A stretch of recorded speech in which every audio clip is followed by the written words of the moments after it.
नमस्कार मंडळी, मी सलोनी आणि 100 डेज ऑफ लाईफमधला आज आपला 38वा दिवस आणि त्या आम्ही दोघांच वेलकम केलं तुमचं.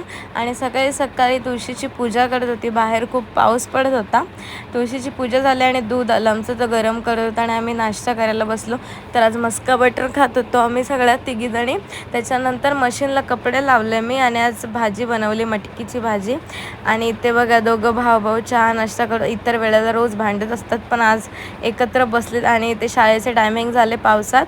तर तो शाळेत जायला निघाला आणि यांची पिकनिक आज संपली. सो जायला निघाला तो बघा पिशवी घेऊन बाय बाय टाटा करत आणि 2-2 बॅगा भरल्या आणि ते बाय बाय करत आमची आगोट संपली आणि ते सोडायला गेले त्यांना. आणि सोडून वगैरे आल्याने आम्ही जेवायला बसलो. भाजी वगैरे होती कोबीची. आज संध्याकाळी मी पास्ता बनवला खायला आणि इथं मी कॅडबरी खात होती. आम्ही दोघंजणं खात होतो. त्याच्यानंतर मी आज कपड्यांच्या घड्या घालायला घेतला. माझा खूप पसारा झालेला त्याचा.